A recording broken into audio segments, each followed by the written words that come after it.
네, 오늘 함께 읽은 말씀을 통해서 붙들린 자는 자기의 원함이 아니라 하나님의 필요에 반응한다. 붙들린 자는 자기의 원함이 아니라 하나님의 필요에 반응한다. 이런 제목으로 은혜를 나누고자 합니다. 우리가 어제 1, 2절 했을 때는 당신은 그리스도께 붙들린 자입니까? 이렇게 물어봤죠. 즉 유다서는요, 이 하나님께 붙들린 자가 있고 자기가 붙잡고 싶은 대로 살아가는 자, 자기 필요에 따라 살아가는 자가 있다는 거예요. 결국 그거에 따라서 갈라진다라는 것을 말씀하고 있습니다. 그 지점이 바로 4절에서 판가름이 나는 거예요. 하나님이 우리에게 주신 은혜를 방탕한 것으로 바꿨다 그래요. 어제 제가 방탕에 대해서 얘기했을 때 방탕이라는 뜻은 바로 원래 뜻이 쓰레기 오물이라는 뜻을 갖고 있어요. 즉 하나님이 주신 은혜를 아무 가치 없는 쓰레기로 바꿔버렸다는 거죠. 어떻게 할 때 그렇게 되는가? 결국에는 하나님이 우리를 붙잡고 가실 때 그 붙드신 바에 우리가 순종해서 나아가는 것이 굉장히 중요하다는 것을 우리에게 말씀해 주고 있다는 겁니다. 그래서 이 붙들린 자는 자기의 원함에 따라 움직입니다. 그러나 붙들린 자는 자기의 원함에 따라 움직이는 게 아니라 하나님의 필요에 따라 자신을 위치시킨다라는 거예요. 그래서 예수 그리스도의 종은 주인의 소리를 잘 듣고 그분의 필요에 민감하게 반응하는 자라고 할 수가 있습니다.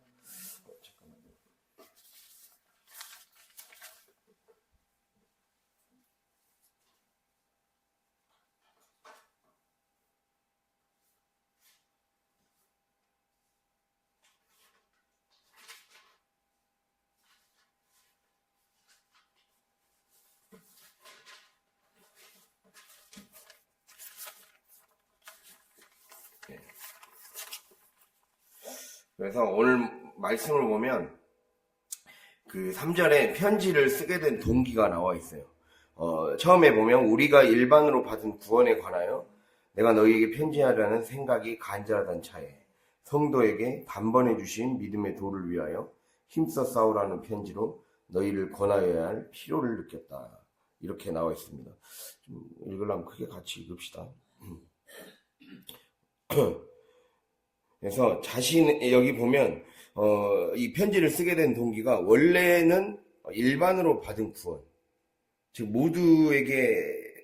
모두를 구원하시는, 많은 사람들을 구원하시는 하나님의 이 구원에 대해서 편지를 쓰고 싶었다라는 거예요. 그런데 지금 보면 성도에게 단번에 주신 믿음의 도를 위하여 힘써 싸우라는 편지를 해야 될 필요를 느꼈다라고 나와 있어요. 여기서 필요라는 거는 이 피할 수 없는 압력이라는 말로 강권하심을 느꼈다는 거예요. 하나님의 강권하심을 느꼈다라고 지금 말씀하고 있습니다.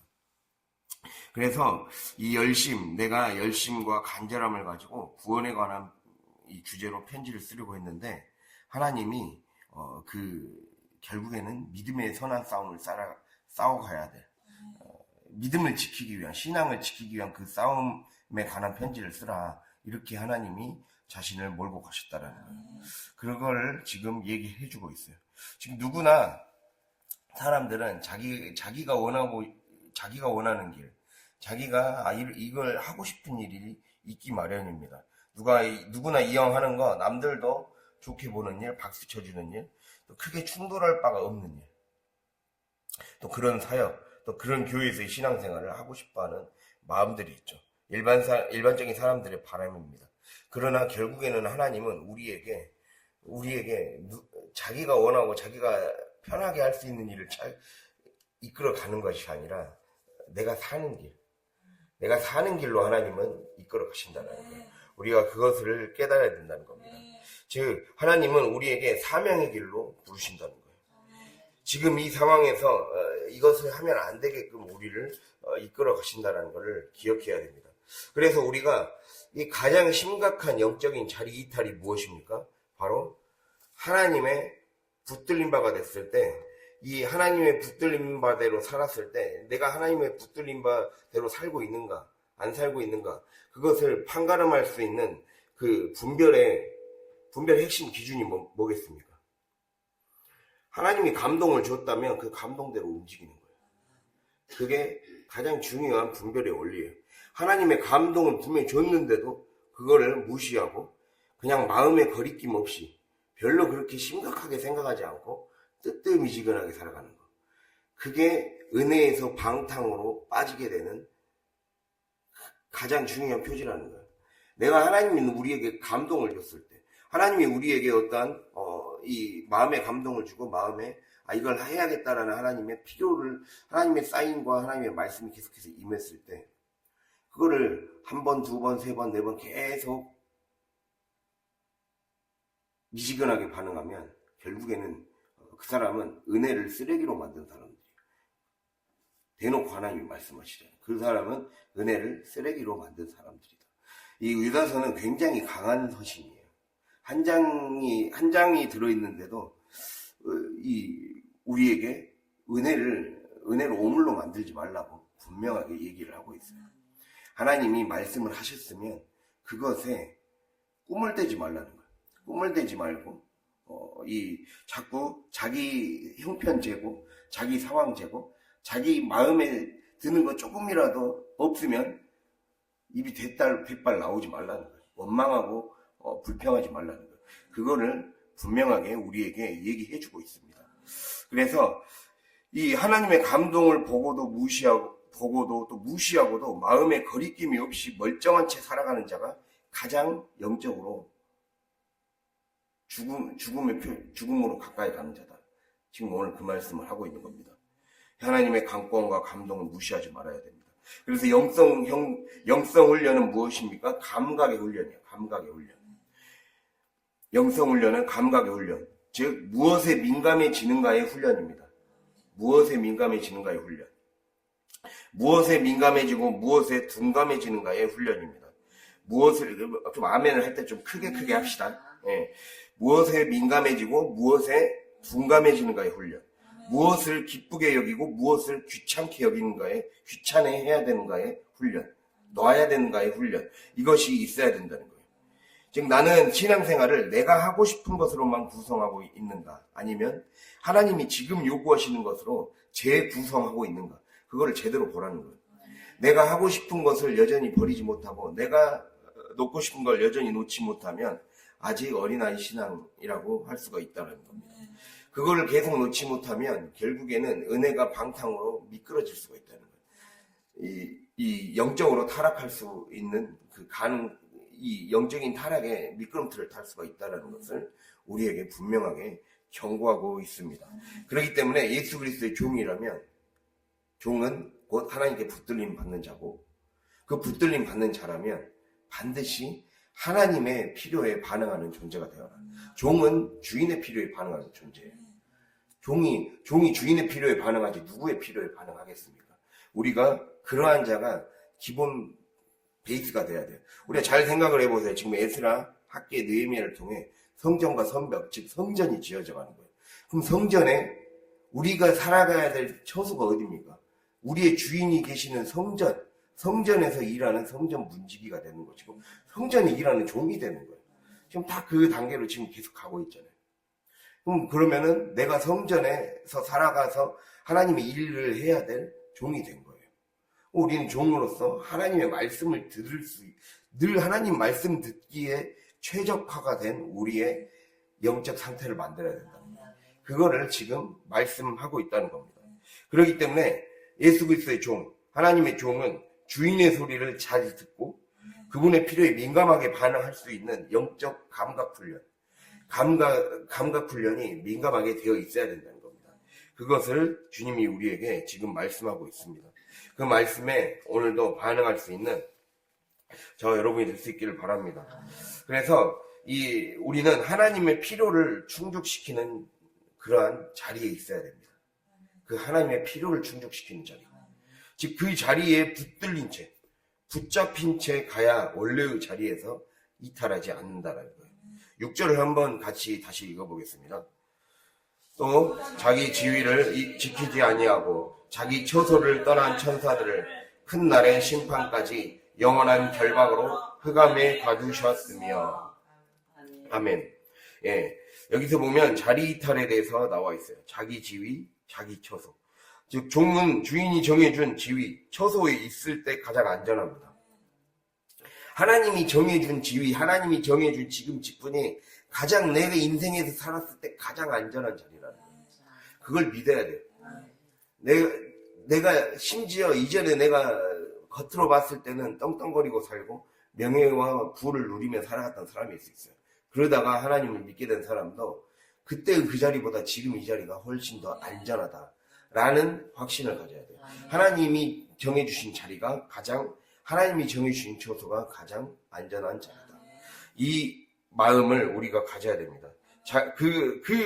결국에는, 그러나 자기가 한마디로, 하나님의 필요에 반응한 사람들은 주인이 정해준 자기 처소에 있는 사람이에요. 주인이 정해준 처소에 있으면서 그 지위를 지키는 사람이에요. 하나님이 정해준 그 자리를 지키고 그 자리를 최선을 다해서 섬기는 사람이에요. 거기에서 안정된 환경을 만들어가는 사람이라고 주님은 우리에게 지금 말씀하고 있어요. 그러나 자기의 원함을 쫓는 자, 즉 붙들린 자가 아닌 자기의 원함을 쫓는 자는 이탈하게 된다는 거예요. 자기 처소를 이탈하게 된다. 여기서 자기 지위라는 말은 아르케라는 말로서 천사들에게 부여된 통치 영역이나 군연의 권위 또는 하나님이 정해주신 창조 질서 내 그 한계를 의미합니다. 하나님이 할당해 주신 영역이 있다는 거예요. 하나님이 우리에게 할당해 주신 영역이 있어요. 여러분의 몫이 있어요. 그 몫을 반드시 그 몫의 역할을 다 해내야 돼요. 그거를 주님이 얘기하고 있어요. 그 자리를 최선을 다하지 않는 것이 바로 자리 이탈이다 라고 말씀한다는 겁니다. 그래서 또 자기 처소 옆에 나와 있는 6절에 자기 지위를 지키지 아니하고 자기 처소를 떠났다 그러죠.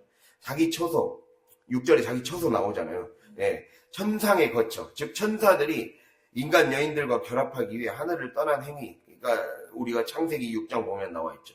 그거는 바로 자리를 이탈한 행위예요. 그리고 또 우리가 보면 자리 이탈에 대해서 또 나오는 게 7절 보면 7절도 함께 읽어볼까요? 그들과 같은 행동으로 음란하며 따라갔다가 영원한 불의 형벌을 받음으로 거울이 되었느니라. 자, 다른 육체를 따라갔다라고 나와 있어요. 우리가 중요한 게 우리가 결국에는 하나님의 필요에 반응하는 존재가 되려면 자기 지위, 자기 처소를 떠나서는 안 되고 자기 직분, 자기 지위, 자기가 맡은 하나님이 나에게 맡기신 사명, 자기 처소를 떠나면 안 되고 그리고 더 나아가서 다른 육체를 따라가면 안 됩니다. 여기서 다른 육체를 따라갔다는 거는 이 6절을 보면 우리가 천사들이 자기 영역을 벗어났어요. 우리가 창세기 6장에 이 말씀이 나옵니다. 창세기 6장에 타락 천사들이 자기 영역을 벗어나 즉 하늘에서 하나님을 섬기며 하나님의 시중을 들어야 될 존재였어요. 천사들은. 근데 그 천사가 자기 시중을 들지 않고 인간의 세계로 내려와서 그들이 다른 종류의 존재, 인간의 여자들과 결혼했다. 그렇게 나와 있어요.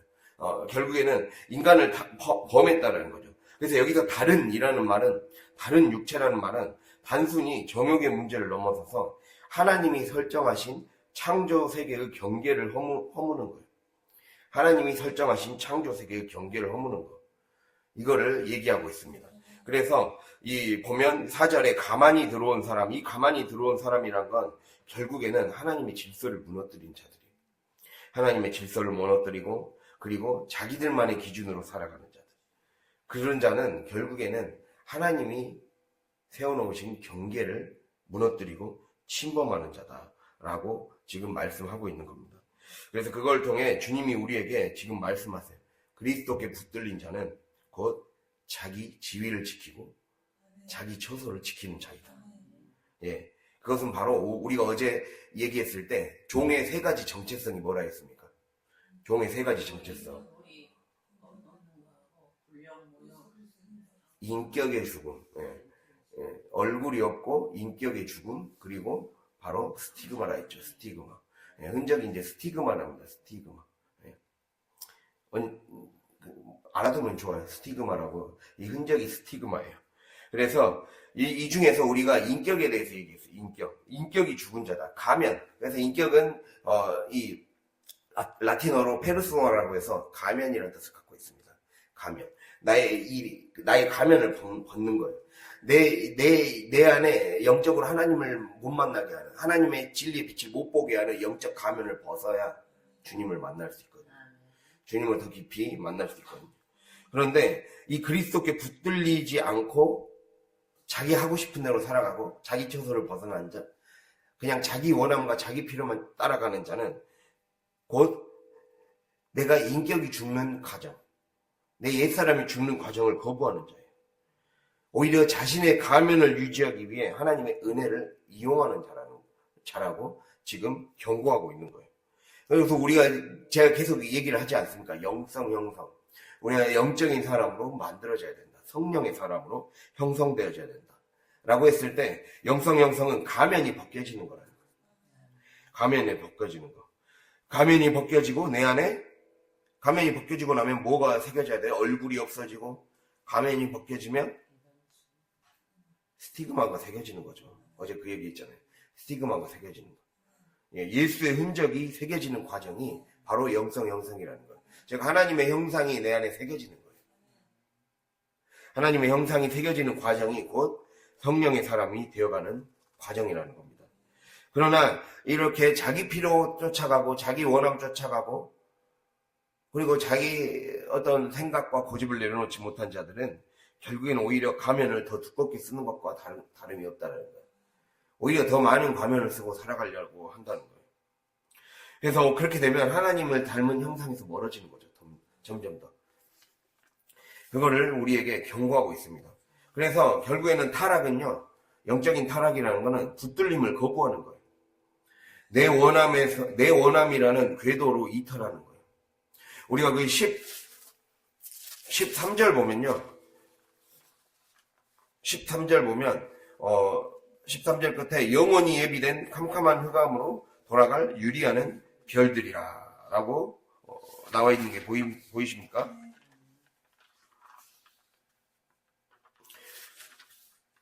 유리하는 별들.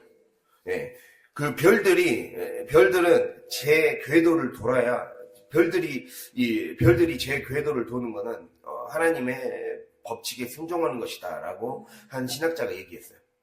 별들이 제 궤도를 도는 것은 하나님이 정하신 천상의 법칙에 순종하는 것이다 라고 했어요. 지금 우리도 하나님이 정하신 궤도를 잘 도는 것이 굉장히 중요해요. 내가 하나님이 정하신 자리를 어떻게든 잘 지켜내고 거기에서 열매를 맺기 위해 힘쓰는 것. 그거에 사명감을 가져야 된다는 거예요. 그것을 주님이 우리에게 말씀하고 있어요. 그러한 의미에서 타락은 붙들림을 거부하는 것이다. 내 원함이라는 궤도로 이탈하는 것이라는 거예요. 그래서 하나님께 그리스도께 붙들린 자는 하나님이 정해 주신 거룩한 경계 안에 머무는 자들입니다.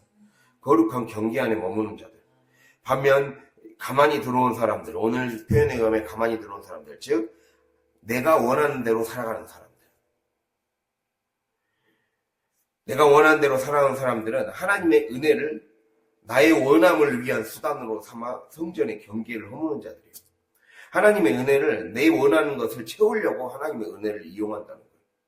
하나님이 주님이 우리를 구원해 주신 은혜가 크다고 내가 죄 지을 근거가 되지 않는데 그걸 내 마음대로 하는 거예요. 내 마음대로 내 뜻대로 살아가는 것은 결국에는 성전의 경계를 허무는 거라는 거예요.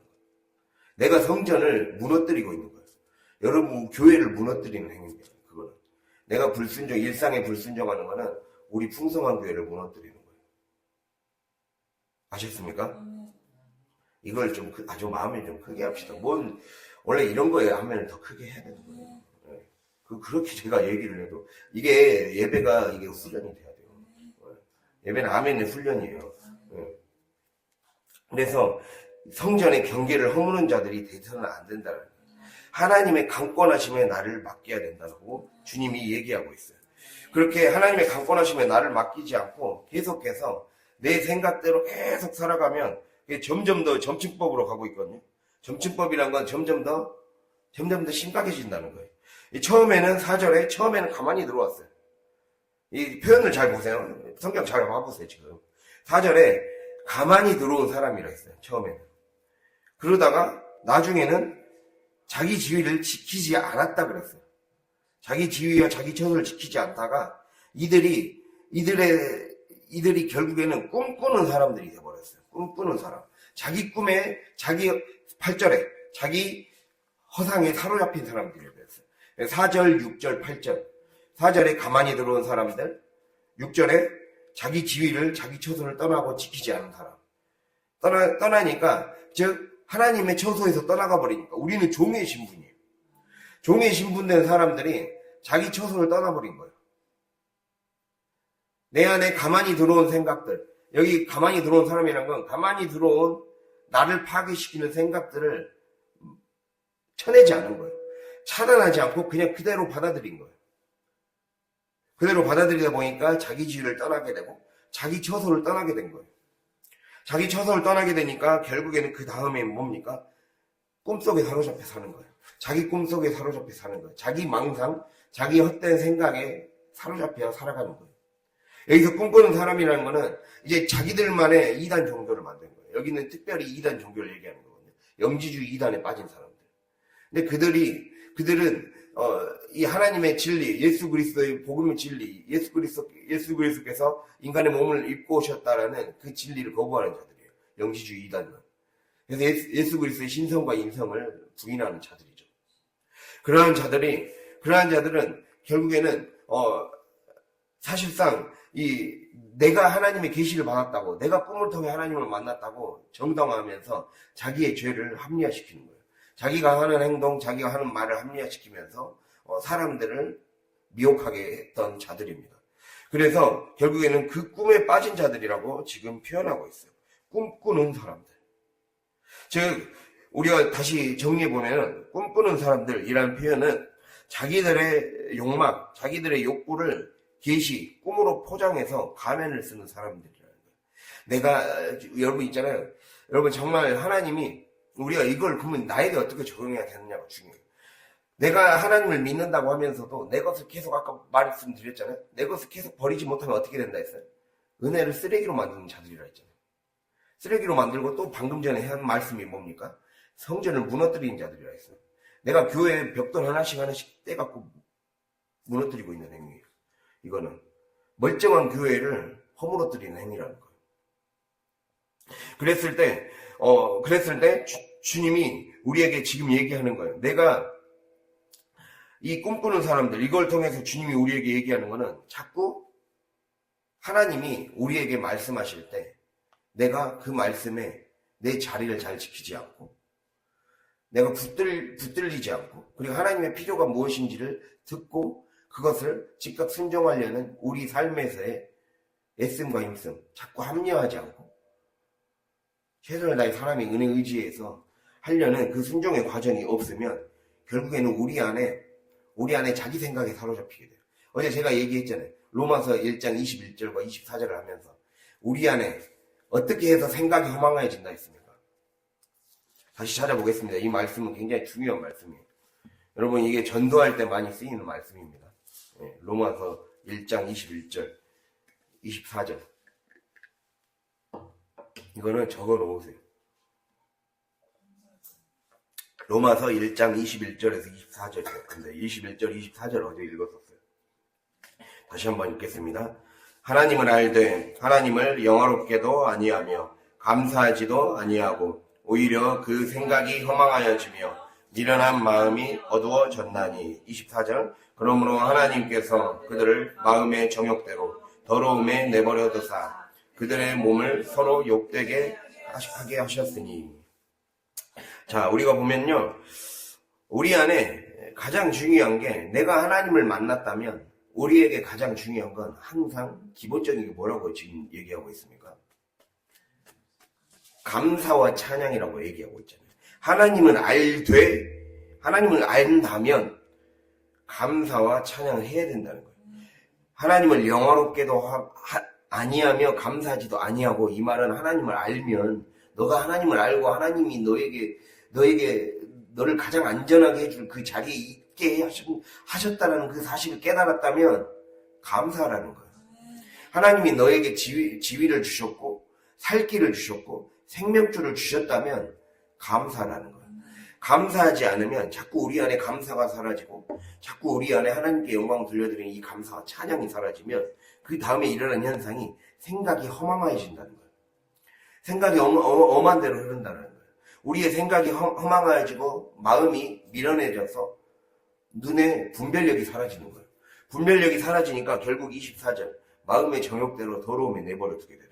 이 중간 과정이 22절, 23절은 마음이 어두워지니까 내 눈앞에 보이는 게 하나님이 아니라 우상이 보이는 거예요. 22절, 23절이 그거예요. 그러니까 감사와 찬양이 사라지면 생각이 허망해지고, 생각이 허망해지면, 생각이 텅 비어지면 그 안에 어둠이 차지하게 되겠죠. 어둠의 생각이 차지하게 되는 거예요. 어둠의 생각이 차지하게 되면 이제 눈이 어두워지니까 눈앞에 이 우상은 인간의 불안을 먹고 자랍니다. 인간의 불안과 염려를 먹고 자라요. 내 염려와 불안과 두려움을 먹고 자라는 우상이 내 안에 딱 보이면서 내 눈앞에 보이는 현실이 우상이 되는 거예요. 이제는 내 눈앞에 보이는 자식이 우상이 되고 내 눈앞에 보이는 어떤 물질이 우상이 되는 거예요. 그렇게 됨으로 인해 그러니까 눈에 뵈는 게 없는 사람이 되는 거죠. 그게 바로 맹목의 상태예요. 맹목적인 사람. 맹목이 뭡니까? 눈이 맹인이 됐다는 거예요. 맹목적인 사람, 분별력 없는 사람, 맹목적인 사람이 되어서 결국에는 우리 안에 하나님의 영의 세계를 볼 수 있는 수시가 사라진 상태가 되는 거예요. 그거를 주님이 우리에게 지금 말씀하고 있는 거예요. 이게 미련한 마음이 어두워지는 과정이에요. 결국에는 그 안에 영적인 우상이 들어차는 거예요. 다른 종교를 믿는 게 우상이 아닙니다. 내 안에 하나님 외에 다른 것이 들어차기 시작하는 거. 근데 그건 뭐 때문에 들어찬다는 거예요? 가장 중요한 게 감사와 찬양이 사라진 거. 감사와 찬양이 사라지니까 그 생각을 엄한 것이 채우는 거예요. 그래서 하나님으로 채우는 게 굉장히 중요하고 나를 감사와 찬양으로 채우고 아멘으로 채우는 게 얼마나 중요한 일인지를 깨달아야 돼요. 그래서 이 예배는 훈련이에요. 그래서 예배는 그냥 내가 말씀을 듣고 지적으로 동의하는 과정만 해당하는 게 아니에요. 몸으로 훈련시키는 거예요. 우리가 영혼 육이 구원받는 거예요. 내 혼만 구원받는 게 아니에요. 지금 유다서에서 말하는 이단이 바로 혼만 구원받는 이단이에요. 우린 자꾸 그런 경향이 있어요. 내가 지적으로 동의하면 되겠지? 아니에요. 지적인 동의와 내 육의 순종이에요. 육의 순종. 내가 입술을 열어 찬양하라 그랬어요. 입술을 열어 아멘하라 그랬어요. 주님이 그걸 말씀하고 있거든요. 우리가 자꾸 그래서 입술로 고백하고 영적인 언어로 문화를 바꿔야 돼요. 내가 그렇게 하지 않으면 금세 내 삶을 허망한 것들이 틈타고 들어와서 공격하기 시작해요. 이거는 실제예요. 그냥 이 영적인 실제의 과정을 설명해 준 거예요. 사도 바울이 우리 안에서 일어나는 영적으로 사람이 어떻게 죽어가는가, 어떻게 우상이 들어차게 되는가에 실제를 있는 그대로 보여준 거예요. 영적인 실제를. 그래서 우리가 이걸 기억하면서 그렇게 되면 결국에는 남는 게 마음의 정욕밖에 안 남아는 거예요. 마음의 정욕대로 더러움에 내버려두게 되고 몸을 욕되게 하는 단계로까지 전락하게 된다는 것을 주님이 우리에게 이 얘기를 하고 있는 거예요.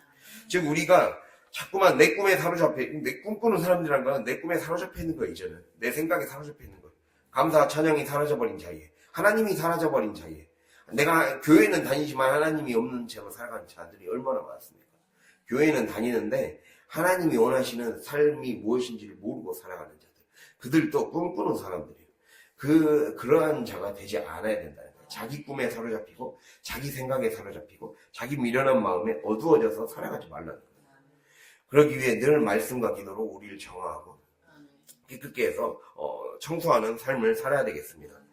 그래서 결국에는 이들은 기록된 말씀보다 자신의 주관적 체험을 우위에 두는 거예요.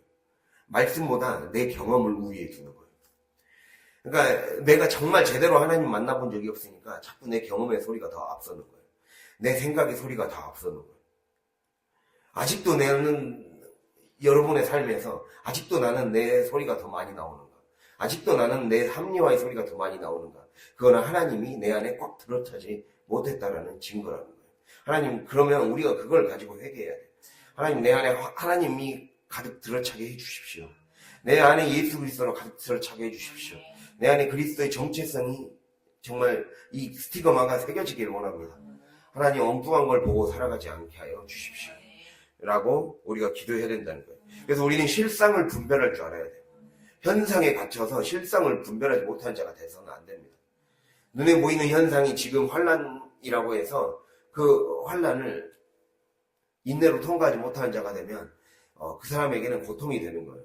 같은 환난이라는 단어가 원래 환난이라는 단어가 원래 이 환난 인내를 연다는 소망을 그거잖아요. 로마서에 그 말씀을 제가 말씀 많이 드리지 않았습니까? 그 환난이라는 단어 자체가 믿지 않는 자들에게는 또 환난이라는 단어 그 자체가 고통, 고문이라는 뜻이 있어요. 믿지 아니하는 자들에게는 고문이 되는 거예요. 즉 내가 믿음의 길을 신실하게 걸어가면 믿음의 눈이 뜨여지면 내 허망해졌던 생각이 어두워졌던 미련한 마음으로 어두워졌던 내 정욕으로 더럽혀졌던 몸과 혼이 육과 혼이 깨끗해지기 시작하면서 보이는 거예요.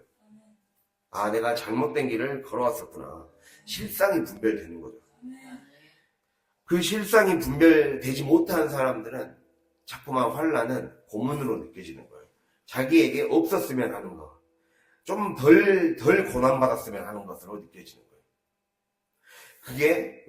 그거를 우리에게 말씀하고 있어요. 우리의 믿음의 눈이 열려야 됩니다. 그래서 오히려 고난이라는 포장지 아래 감춰진 그 가면을 벗겼을 때 나오게 되는 축복의 보화가 얼마나 클 것인지를 우리가 기대하고 소망하는 마음이 우리 가운데 있어야 된다는 겁니다. 이 실상을 분별해야 된다는 거예요. 이 실상을 분별하지 못하고 망상 속에 빠져있는 자들이 바로 꿈꾸는 사람들이다. 지금 이렇게 표현하고 있는 겁니다.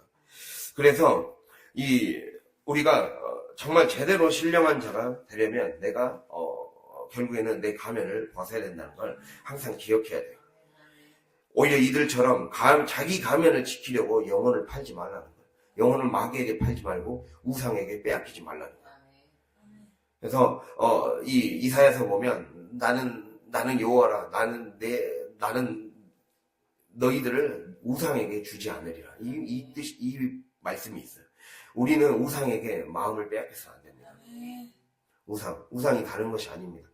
내 안에 내 생각으로 가득 차 있는 거, 허망한 생각들로 가득 차 있는 거, 찬양이 넘쳐나고 감사가 넘쳐나고 그리고 영적인 언어들이 넘쳐나야 되는데 엄한 생각들과 마음들로 가득 차 있는 거, 그것들이 어떻게 보면 우상이 들어올 수 있는 이 빌미를 제공해주는 그것이란 말이에요. 우리가 그래서 항상 이 부분들을 신경 써서 살아갈 수 있기를 바랍니다. 결국에는 내 인격이 죽을 것인가, 내 가면이 벗겨질 것인가, 내 가면을 더 두껍게 쓸 것인가. 왜 인생은 결국에는 영적으로 보면 그러한 과정인 거예요. 내가 하나님을 더 만나면 만날수록 내 안에 쓸데없는 가면들이 벗겨지는 거예요. 쓸데없는 가면들이 벗겨지고 이제 주님의 것으로만 채워지는 과정. 주님의 자국으로만, 흔적으로만, 형상으로만 새겨지는 과정을 겪는 거죠. 그래서 그리스도의 종은 이렇게 가면이 죽는 과정을 겪습니다. 인격이 죽는 과정. 하지만 오늘 본문에 나온 것처럼 이 꿈꾸는 사람들, 하나님을 떠난 사람들, 하나님의 필요에 반응하지 못하는 영적으로 둔감한 사람들은 결국에는 자신만의 가면을 포기하지 못하고 자꾸만 안에 허망한 것들을 채워나가는 것에서 위안을 얻는 거예요. 세상이 그렇게 가고 있잖아요. 허망한 생각들, 미련한 생각들, 그것이 좋다고 생각하고 채워가는 이 문화를 그래서 본받지 말라는 거예요. 그것을 주님이 우리에게 지금 얘기해주고 있습니다. 그래서 정말 그리스도께 붙들린 자는 나의 아픈 아킬레스건이 예수의 흔적으로 새겨집니다. 예수의 흔적으로 새겨지는 거예요. 그러나 그거를 통과하지 못하고 그 뜻을 이해하지 못하는 자들은 아까 말씀드렸듯이 늘 어려움과 고통과 고문과 나에게 거추장스러운 것으로 여겨진다는 거예요. 그래서 여러분이 겪고 있는 환난과 저와 여러분이 겪고 있는 환난과 여러 가지 삶에서 겪었던 이 연단의 과정들은 하나님이 우리의 삶을 영광스럽게 우리 교회를 영광스럽게 쓰시기 위한 하나님의 과정임을 기억하며 끝까지 포기하지 않는 게 중요하다는 겁니다. 우리가 그것들을 꼭 붙잡을 수 있기를 간절히 바랍니다. 그래서 우리 오늘 말씀 보면 이 11절 11절을 한번 읽어볼까요? 11절. 화 있을진저 이 사람들이여 가인의 길에 행하였으며 삭스를 위하여 발람의 어그러진 길로 몰려갔으며 고라의 패역을 따라 멸망을 받았도다. 아멘. 우리는 하나님이 내 인생의 주도권을 빼앗아갈 수 있도록 허용해야 돼요. 우리 어제 설교 마지막에 제가 천국은 침노하는 자의 것이다 라고 했을 때 침노가 천국은 두 가지 방식으로 임한다 했어요. 폭력의 방식, 전진의 방식. 폭력의 방식은 내 것이 빼앗기는 거예요. 내 안에 앞에서 말한 것과 똑같죠. 내 안에 허망한 생각들, 그리고 이 허망한 생각들을 가득 차다 보니까 내 육까지 더럽혀졌던 삶들, 그러한 것까지 다 빼앗기는 거죠. 하나님 앞에 빼앗겨서 정리되는 시간들입니다. 그리고 이제 전진, 이제 주님의 군대가 내 안에 와서 내 삶을 정리해주는 시간이에요. 정리해주고 이제 하나님의 나라를 향해 전진해가는 거. 이제 하나님의 축복을 향해 관통하고 전진해가는 그 형통의 과정이에요. 그 형통의 과정, 우리가 계속 느헤미야를 통해 말씀드렸듯이 그 형통, 관통과 그 전진의 과정이 결국 천국의 두 번째 방법이에요. 그래서 내가 먼저 천국에 임하려면 내 것이 털어져야 되구나, 깨끗이 청소되어져야 되구나 라고 말씀하고 있는 거죠. 결국 그러려면 인생의 주도권이 하나님 앞에 딱 붙잡혀야 돼요. 근데 그 붙잡히지 못하게 버틴 자들이 있었어요.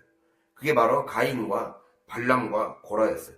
가인과 발람과 고라. 가인은 자기 감정과 충동이 원하는 것을 따라가는 자였어요. 우리가 오늘 말씀의 제목처럼 자신의 원함을 따를 것인가, 아니면 하나님의 필요에 반응할 것인가. 즉 붙들린 자는 자기의 원함이 아니라 하나님의 필요에 반응한다 그랬잖아요. 하나님의 필요가 아니라 자기의 원함에 먼저 충실하게 반응한 자가 되어버렸죠. 그 가인은 바로 자기 충동과 자기 감정을 억누르지 못했어요. 그 안에 있어 일어나는 어떤 감정이었습니까? 시기와 질투의 감정. 자기 동생을 향한 질투와 시기의 감정을 억누르지 못하고 그걸 더 키워버렸죠. 결국 최초의 살인자가 되어버리고 말았습니다. 이 땅에 악을 들어온 자가 되고 말았어요. 그걸 얘기하고 있죠. 그리고 발람은 무엇입니까? 자신의 이익을 위해 이스라엘 공동체를 무너뜨리려고 했어요. 그래서 저주하는 예언을 하게 했죠. 그래서 탐욕을 이기지 못한 거예요. 그러니까 시기와 질투를 이기지 못한 게 가인이었고, 발람은 자기 탐욕을 이기지 못한 거예요. 즉 자기 안에 있는 시기와 질투가 하나님께 드릴 제사보다, 하나님께 드릴 예배보다 더 앞서간 자가 가인이었어요. 그래서 이 가인을 통해 우리는 중요한 걸 알 수 있죠. 정말 이 예배가 온전히 드려지기 위해 얼마나 수없는 우리 안에서, 우리 안팎에서 수없는 공격들이 이루어지고 있는가. 그것들을 우리 안에 있는 내 충동과 감정의 소용돌이, 파도치는 것 속에서 이겨내야 되는 과정들이 얼마나 많이 있는가를 우리에게 지금 가인의 이야기를 통해 얘기하고 있어요. 예배당 앞에서 일어난 사건이잖아요. 제사를 드리는 이 교회에서 설교가 진행되는 현장에서 살인사건이 일어난 거예요. 이게 그걸 생각을 해보면 얼마나 그럴 수 있겠구나. 우리가 그래서 예수님도 말씀하잖아요. 하나님께 제물을 드리러, 하나님께 예배를 드리러 오기 전에 형제에게 원망 드릴 만한 일이 생각나면 사과하고 오라고, 화해하고 오라고, 회개하고 오라는 거죠. 우리가 늘 그 영적인 우리의 관리를 신경 써야 된다는 것을 보여주고 있습니다. 그리고 발람은 아까 말씀드렸듯이 자기 탐욕이 하나님 말씀보다 앞선 자였습니다. 그리고 고라는 누구냐? 고라는 민수기에 나옵니다. 민수기에 모세와 아론의 권위에 도전한 사람이에요.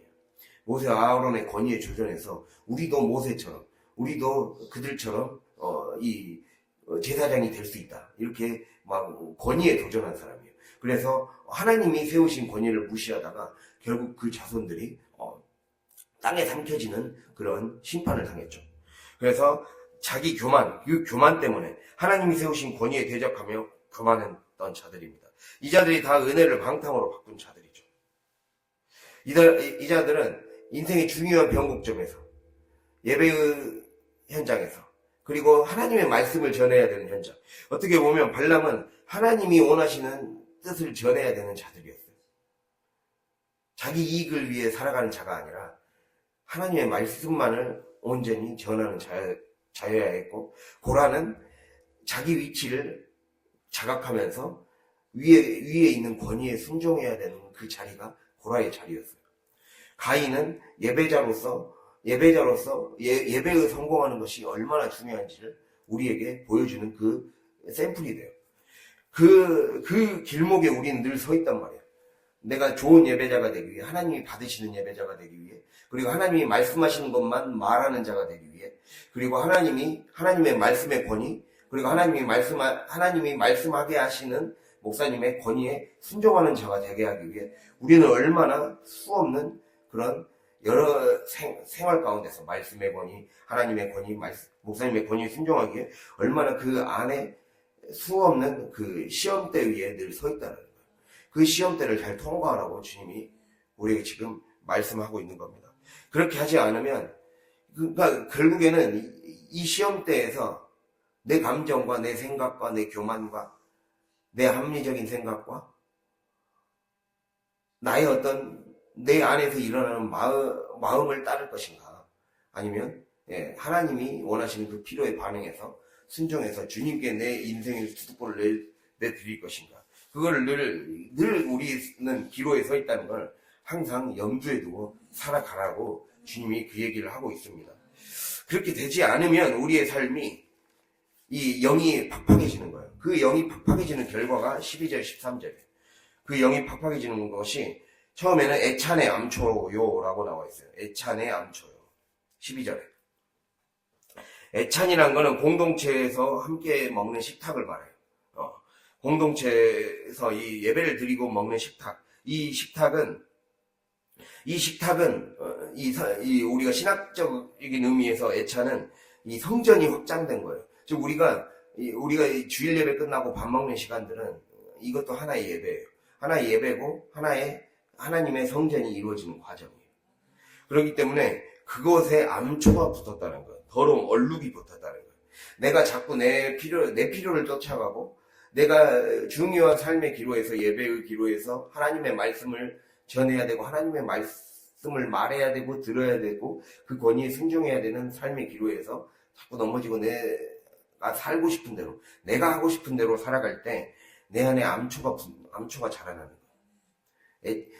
우리의 이 교회의 식탁에 암초가 자라나는 거다라고 얘기하고 있어요. 나의 불순종이 교회의 식탁에 암초가 접시 위에 제공되는 거예요. 그렇게 지금 표현하고 있습니다. 그래서 그런 것처럼 우리가 내가 진짜 그래서 하나님께 꽉 붙들려 있어야 되구나, 이 말씀을 지금 굉장히 강하게 얘기해 주고 있는 거예요. 그래서 내 영혼의 성전에 자리 잡는 암초도 봐야 돼요. 그것이 아까 말씀드린 암초 중에 하나일 수가 있다는 거예요. 그거를 살펴봐야 된다는 거예요. 그 다음이 또 우리가 볼 수 있는 게 물 없는 구름이라고 나와 있습니다. 물 없는 구름. 두 줄 후에 바람에 불려가는 물 없는 구름. 즉 하나님의 붙들리기를 거부하면 생명의 실체가 없는 구름이 되는 거예요. 구름은 있는데 그 안에 비를 생산해낼 수 없는 구름이에요. 물이 없는 구름이죠. 즉 은혜의 통로가 돼야 돼요. 우리는 은혜의 빗줄기를, 은혜의 물줄기를 누군가에게 줄 수 있는, 내가 전도를 했을 때 살아날 수 있는, 내가 누군가를 살릴 수 있는 생명의 물을 공급해주는 존재가 돼야 되는데 그 안에 내용물이 비어있다는 거예요. 내가 자꾸 불순종이 쌓이고 나의 대적이 쌓이면 내 안에 물 없는 구름이 되는 거예요. 내 안에 허망한 생각만 남고 늘 목적을 잃어버리고 항상 영적으로 목마르고 결핍된 상태가 이어진다라고 주님이 우리에게 그 얘기를 하고 있는 거예요. 그리고 또 그 다음이 나오는 게 뿌리까지 뽑힌 열매 없는 가을나무, 12절 끝에 나와 있죠. 그렇게 되면 결국 생명의 근원으로부터 단절되는 거죠. 그리고 그 다음에 13절, 자기 수치의 거품을 뿜는 바다의 거친 물결이라고 나와 있습니다. 즉 이제 내 자신을 통제하지 못하는 거예요. 점점 더 심해지죠. 이제 내 자신을 통제하지 못하는 상황이에요. 내 내면의 정욕과 정욕이 통제하지 못하는 거예요. 그러니까 지금 보면요, 12절은 내 생각을 통제하지 못해서, 내 생각을 하나님께 맞추지 못한 결과예요. 내 생각을 하나님께 맞추지 못하게 되면, 내 생각과 감정을 하나님 앞에 맞추지 못하게 되면 내 안에 물 없는 구름이 되고, 그리고 뿌리까지 뽑힌 열매 없는 나무가 되는 거예요. 말씀의 뿌리가 없어지니까 말씀의 생각으로 나를 채우고 말씀의 언어를 해야 되는데, 그 말씀에 따라 내 감정도 배치를 해야 되는데, 그렇게 하지 않는 거죠. 그러니까 뿌리가 말라버리는 거예요. 그러면 결국에는 혼이 죽기 때문에 육까지 치명타가 있는 거예요. 아까 그 로마서 1장 말했듯이 생각이 어망하여지니까, 생각이 미련해지니까 육이 엉뚱한 걸 쫓아가는 거예요. 그 육이 자기 수치의 거품을 뿜는 바다. 그냥 내 정욕을 통제하지 않고 그냥 몸을 망가뜨리는 거예요. 내 몸을 망가뜨리고 내 몸을 죄 짓는 것에 쓰는 거예요. 아, 내가 죄를 안 지으려면 내 생각이 잘 관리돼야 돼요. 생각이 하나님의 말씀으로 관리돼야 되는 거구나 얘기를 하는 거예요. 그래서 그 결과 마지막에 유리하는 별들이 되는 거예요. 제 궤도에서 이탈하게 된다. 그 말씀을 지금 12절 13절이 해주고 있습니다. 그래서 오늘 말씀을 마지막으로 마무리하고자 합니다. 이 주님은 분명하게 얘기를 하고 있어요. 이 15절 16절을 통해서는 경건하지 않은 죄인들은 반드시 심판을 받게 된다. 우리 안에 원망을 뿜어내지 말라는 거예요. 16절 원망, 불만, 정욕대로 행하는 자라고 나와 있죠. 그리고 입으로는 자랑하는 말을 하며 이익을 위하여 아첨하느니라. 지금 이 말씀을 하고 있죠. 우리 안에 원망을 하지 말라는 거예요. 지금 원망한다는 것은 하나님이 나를 붙들고 계심을 신뢰하지 못하는 거예요. 감사가 사라진 자리에 원망이 나오잖아요. 그 원망이 나온다는 것은 환경이 마음에 안 든다는 거예요. 처소를 부정하고 있다는 거예요. 하나님이 나에게 주신 처소, 나에게 주신 지위를 부정하는 거예요. 그래서 내가 무심코 지금까지 내뱉었던 말 한마디가 굉장히 자리를 위협할 수 있겠구나. 이게 쌓이면 자리를 위협하는 것이고, 여러분의 집에 벽돌 하나를 여러분의 손으로 무너뜨리는 거예요. 항상 그걸 기억해야 됩니다. 그리고 불만을 토해내지 말라는 거예요. 불만을 토해낸다는 것은 자신의 몫에 대해 불평하는 자예요. 즉 하나님이 정해주신 지위와 분량을 거부하는 태도입니다. 그리고 또한 그럼으로 인해 결국에 이러한 것들 정욕대로 행하게 되고 자랑 아첨하는 입이 된다는 거죠. 이게 비슷한 말을 계속 반복하고 있는데 결국에는 마지막 말이 이겁니다. 내 삶이 원망과 불평은 성전을 더럽히는 내 영혼의 성전 그리고 우리 교회의 성전을 더럽히는 영혼의 구치가 뭡니까? 입냄새. 부패시키는, 내 안을 부패시키는, 성전을 부패시키고, 나를 부패시키는 구치가 된다는 거예요. 썩게 하지 말고, 우리가 정말 오늘 말씀을 이 생명의 말씀으로 받아들이면 됩니다. 내가 붙들려 있으면 되는 거예요. 붙들리면 내가 하나님 앞에 나를 맡기면 그렇게 된다라고 얘기를 하는 거예요. 그래서 하나님께 붙들림으로 인해 하나님의 필요에 늘 반응하고, 그 필요에 반응함으로 우리의 삶이 성장하고 우리 안에 성전이 확장되고 부흥하는 그러한 저와 여러분이 될 수 있기를 간절히 바랍니다.